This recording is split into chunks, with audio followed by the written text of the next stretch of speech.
2 minutes.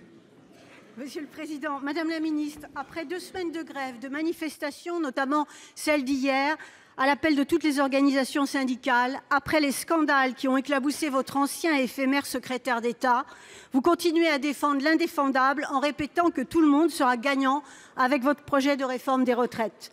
Dans tous les pays où le système de retraite à points a été mis en œuvre, l'ensemble du monde du travail a dû en réalité travailler plus longtemps pour gagner moins.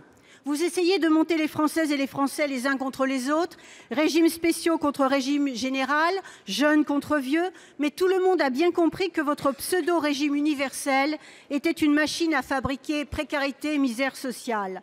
Les manifestantes et manifestants d'hier sont autant de porte-voix pour démonter votre entreprise d'intox, d'enfumage. Tout le monde, comme les associations féministes, les syndicalistes réunis lundi soir à la Maison des Métallos pour s'élever contre votre argumentaire, affirmant que les femmes allaient être les grandes gagnantes quand elles sont les premières perdantes. Madame la Ministre, la France est dans la rue. Personne ne veut de votre néfaste projet, à part vos amis du MEDEF et de la haute finance. Ma question est donc simple. Quand allez-vous retirer votre réforme ? Pour vous répondre, la parole est au secrétaire d'État auprès du ministre des Solidarités, de la Santé, monsieur Adrien Taquet. Monsieur le ministre. Merci Monsieur le Président, mesdames les sénatrices, messieurs les sénateurs, dans la lignée de vos propos, permettez-moi tout d'abord d'excuser l'absence d'Agnès Buzyn et de Laurent Pietraszewski, nouveau secrétaire d'État en charge des retraites, dont je me permets de saluer la nomination. Merci.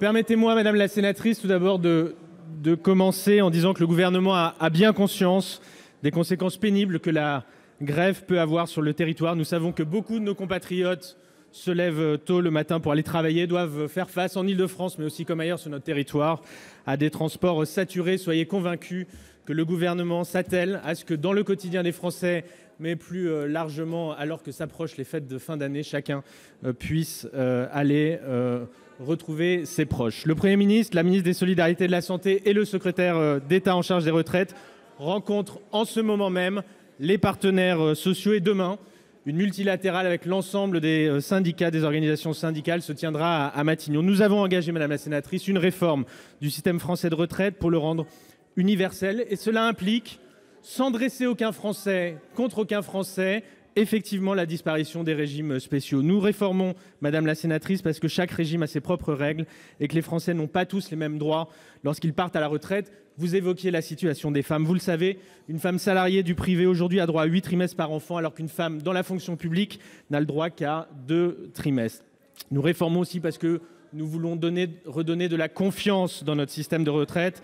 Et redonner de la confiance, c'est redonner de la confiance dans le principe de solidarité intergénérationnelle. Le système n'est plus adapté au changement de métier, pénalise les personnes qui passent d'un statut à un autre. C'est un système fondé sur les statuts et non pas sur les trajectoires individuelles de chacun de nos compatriotes. Par exemple, le minimum contributif à 1 000 € pour les Françaises et les Français qui n'ont jamais eu le droit. Je pense notamment aux agriculteurs. Je ne pense pas que vous soyez opposés à ce genre de réforme.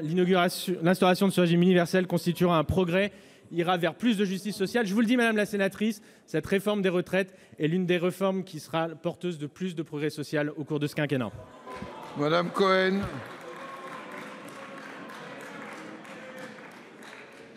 La nomination du nouveau monsieur retraite qui a à son actif le licenciement d'une caissière d'Auchan pour quelques centimes d'euros est loin d'apaiser l'inquiétude et la colère dans le pays. Contrairement à ce que vous dites, les mobilisations sont largement soutenues par les Françaises et les Français qui ne veulent ni sacrifier leurs vieux jours, ni ceux de leurs enfants. Quant à vos arguments comptables, ils sont nuls et non avenus. Le pognon de dingue, il y en a. C'est l'explosion des revenus du capital qui ne participe pas au financement des retraites. Qu'attendez-vous pour le taxer? Qu'attendez-vous pour arrêter les exonérations de cotisations patronales à hauteur de 66 milliards d'euros? Qu'attendez-vous pour faire appliquer la loi à l'égalité salariale? 11 millions d'euros pour la CNAV. Qu'attendez-vous pour faire sauter le verrou des 14% du PIB pour la part des dépenses consacrées aux retraites? Vous êtes responsable de la situation du pays. Il faut retirer ce projet, c'est tout ce qu'il y a à faire.